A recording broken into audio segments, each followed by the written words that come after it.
To another video, and to the 150th video I've done on this channel since we started just over a year ago. So doing something a little bit different today, just sort of looking back at where we've come so far about the different guitars, and doing a bit of a Q&A as well. So I think I'll do the Q&A first. I've got people's questions just here, and then I'll look back on sort of what I think are some of the best value guitars, the best guitars generally, the guitars that surprised me the most, and some that I would perhaps stay away from as well. But Q&A wise, first up is Paul McCowan, and I apologise in advance if I butcher anyone's names. But he asked me what string gauges do I recommend for Strats and Les Pauls. So for any guitar that is on the shop side that I'm setting up, I generally just stick with Ernie Ball 10 to 46. It's a happy medium gauge. You know, most people tend to be happy with that. But the gauges that I recommend on a Strat that I prefer the most is the hybrid gauge. So just 9 to 46. I find that it keeps the tension nice on the neck with the normal bottom end. But if you're sort of playing a lot of Hendrixy, Frusciante, things at the dusty end, having those 9s instead really helps the old fingertips. And on a Les Paul, I find that the 9.5 to 46 is, so they're very, very similar gauge, but the hybrids on a Les Paul, they do go a little bit too slinky, but just that half a gauge heavier on the higher end, it adds a little bit more tension, and the guitar, for me, a Les Paul just suits that gauge so well. So on all of my own Gibson scale length guitars, should we say, it's the 9.5 to 46 on those ones. So hopefully that answered your question. And moving on to the next one is from Basti, and I think, again, sorry if that's mispronounced. He asked me, what is your dream guitar, and are there any plans to collaborate with Dave Simpson? I did speak to Dave Simpson quite recently to see, you know, if we could get together and do some more stuff. But since he's done the Anderton stuff now, and obviously more gigs and stuff, he's pretty damn busy, in fairness. So nothing sort of planned, set in stone, but I'm sure I'll probably catch up with him at some point this year, especially now he's actually not too far a lot of the time as well. As for my dream guitar, I feel like I'm going to contradict myself a little bit with this answer, because over the last sort of couple of months, with every day I've been warming more and more towards sort of Les Paul, you know, even like semi-hollow type humbucker guitars. I don't know what it is, I've just been going that way, but my dream guitar still has to be a 1962 Strat. You know, it's what my two Mexican Fenders are trying to be, and what my Partscaster here is trying to be John Frusciante's 1962. So for me, dream guitar, it still has to be a 1962 Stratocaster. Whether I ever get one for myself, who knows? Probably not. I mean, maybe one day I'll have one on the shop side to play with, but I don't know. You know, it's such a crazy amount of money, but that's the dream guitar. So hopefully that answered your question, and now I'm going to move on to Teddy Boy. So Teddy Boy, I accidentally answered yours in the comments, but I'll answer it here in this video as well. Teddy Boy asked if you could get a second-hand 90s USA Strat versus a new Mexican player Strat, which one would I go for? And it's quite a tricky one without seeing the exact guitar, because providing the 90s guitar had good fretwear, you know, nice, it was nice and tidy, it wasn't going to give you issues with electronics or, like I say, fretwear or anything, I would go for the 90s Strat USA, just because it's always going to just be that little bit more of a premium guitar, if that makes sense.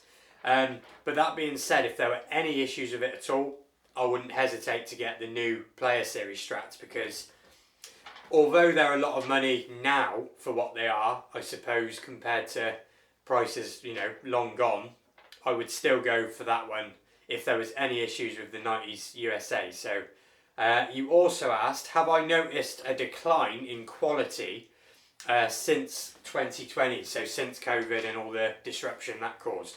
And the answer to that, I should preface this by telling you the guitars I've tried from 2020 onwards, and that would be a lot of Epiphones, Fenders, Gibsons, Eastman, Vintage, anything else that I've tried brand wise, the Arias, and I think that's all the brands I've tried that are new, that I've had, you know, in, or that I've had in, you know, in my own guitars. And declining quality, absolutely not.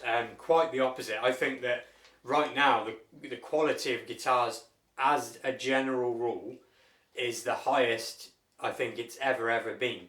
What there has been, however, though, is a huge, and I mean huge, decline in quantity of guitars.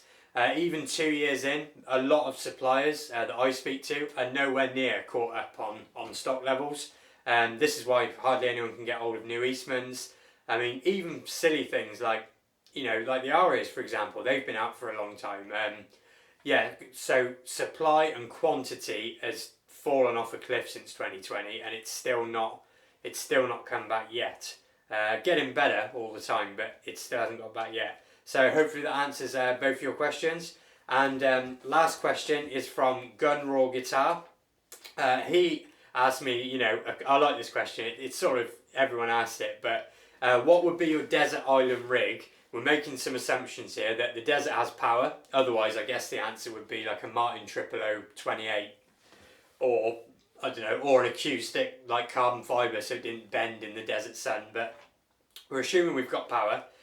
So it's one guitar, one amp, and one pedal. And we're assuming again that you don't need a tuner. So one guitar, one amp, one pedal. And I'm going to put this to you as well. If you can tell me your desert island rig, that'd be pretty cool. Now, this is where I'm going to contradict myself by saying what my dream guitar is a Strat. But I've given this some thought today, and honestly, I think if I had a Gibson Les Paul 50 standard going into a JTM 45 with any kind of treble boost Rangemaster pedal, I think I could have years and years and years of fun and use out of just that rig and never get bored. You know, not necessarily chasing other people's sounds, but just playing the guitar to enjoy it. That, I think, for me, is a desert island rig if you've got power on the desert island. So that's what I'm going to go for. You know, a Gibson Les Paul standard 50s, a JTM 45 Plexi, something like that, and just some kind of treble booster or overdrive pedal, just to really, you know, I can play with the cleans and plenty of gain then. So that's it. That would be my desert island rig. So let me know what your desert island rig on those rules would be down below in the comments. And now I'm going to get on to looking back at some of the guitars I've looked at over, well, the last 150 videos. So I'm going to start off, I think, with, of all the guitars I've looked at, what I think are the best value across the board. And again, I've thought about this a lot, and personally, I don't think you can do much better for value, new guitars this is, than the current guitars from Vintage. Like I've said in the videos before, you know, the ones we've looked at, the hardware you get is pretty much industry standard on a lot of guitars costing under £1,000, let's say. You know, the tuners are great, the bridges are great, you know, all the pickups tend to be great. The pots are a slight weakness on them. You could upgrade those at not much cost.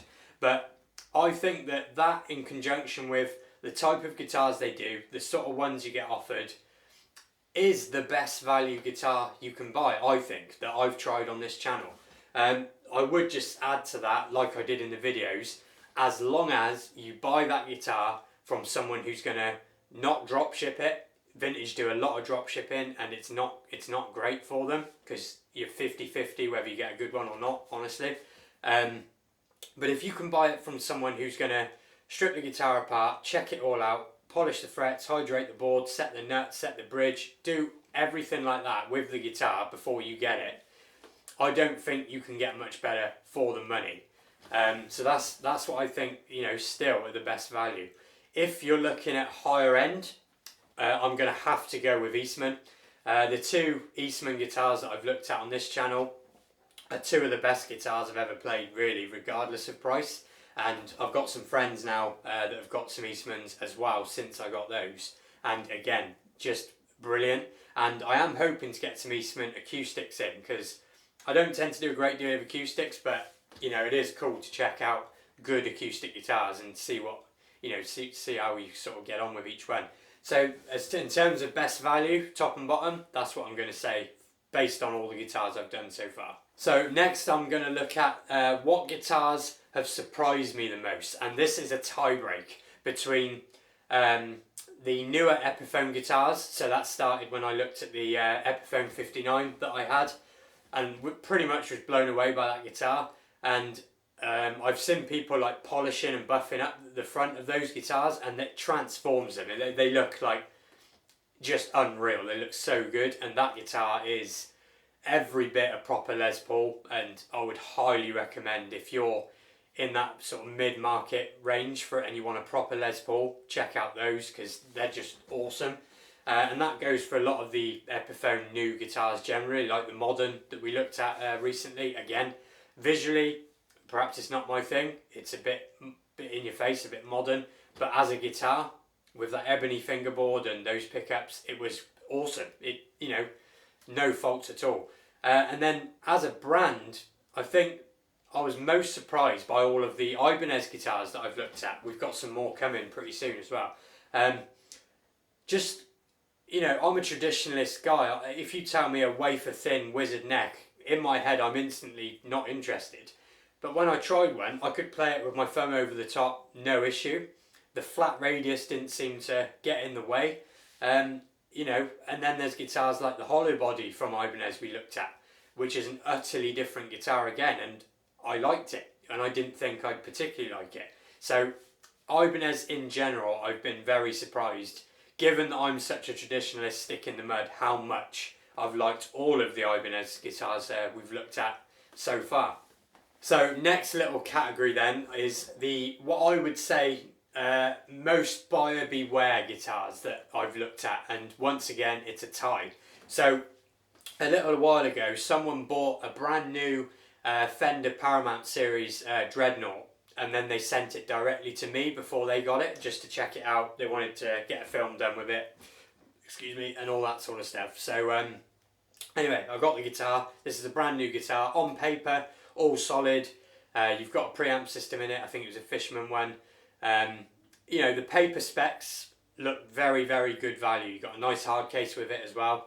But when I opened that guitar up, just about everything that could be wrong with a guitar, the nut, the relief, the action, the fret ends, you know, literally everything other than the electronics, I think, was completely wrong on that guitar. It took me, I think, 2.5 weeks to set that guitar up and get it settled to where I thought it should have been.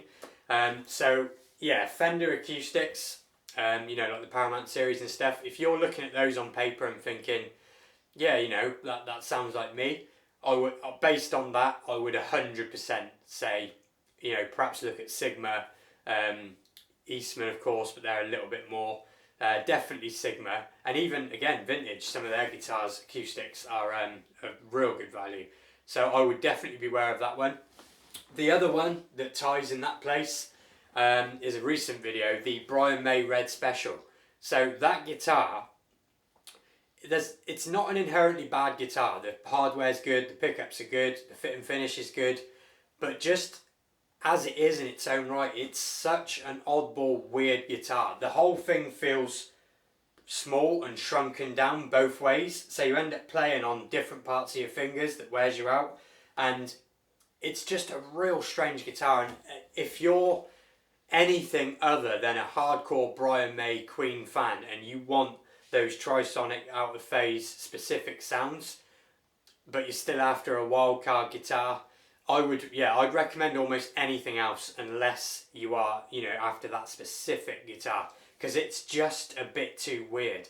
And even things like the tuners are a bit weird. The Locking Grovers, you know, they're just odd. They're good, but using them is just a bit weird.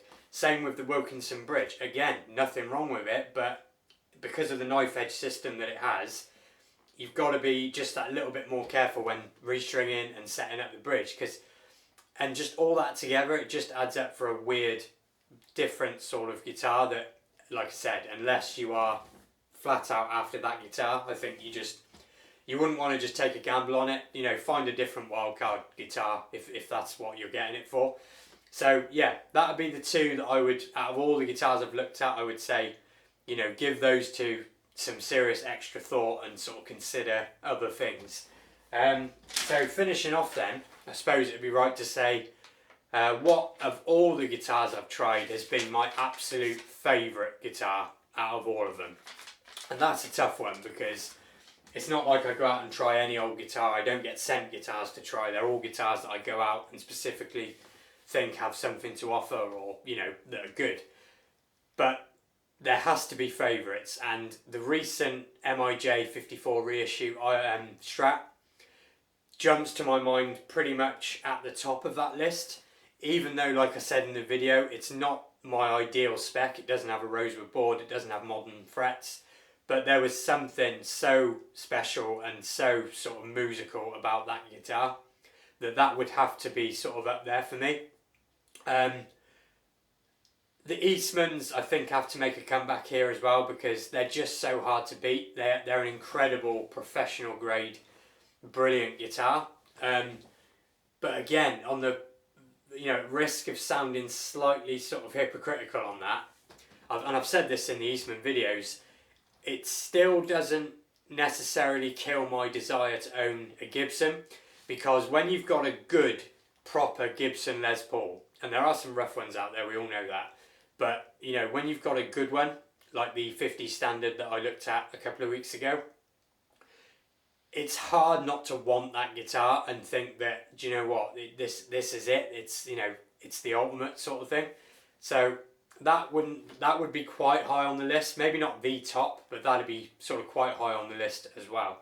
And that sort of rounds up the Q&A, and looking back, all that's left to say really is, you know, this channel, like 1,200 and something subs off 150 videos might sound like not much, and of course compared to some channels it really isn't a lot at all, but right from day one on this channel I've tried to grow it within my means, within the skill set I have, within the equipment that I have, within the time that I have. That then grew on to having the guitar shop side of things, which again, very much the same. I'm just growing it within my means, giving it my absolute best all the time. And it is not easy at all to do what I'm doing. And, you know, but it's my dream. It's what I love to do. And for me, to quote Rhett Shaw, I think, he says, there is no plan B. This is it. So when you guys watch a video, when you subscribe, when you check in and come back with comments and your ideas, and of course anyone that buys guitars from the shop side, you have no idea how much that means to me, you know, as someone who's chasing this dream and putting everything into it day after day after day, one small step at a time. So all that's left to say really is thank you, and I'm going to carry on trying to improve everything across the board as we go. So that's it for this video. We're going to be back to some more guitar videos for the next couple, and we are going to do other content in the year as well that isn't to do with guitars necessarily, but other content that I want to do on this channel as part of Second Note. So thanks for watching if you've watched to the end, and I will see you on the next video.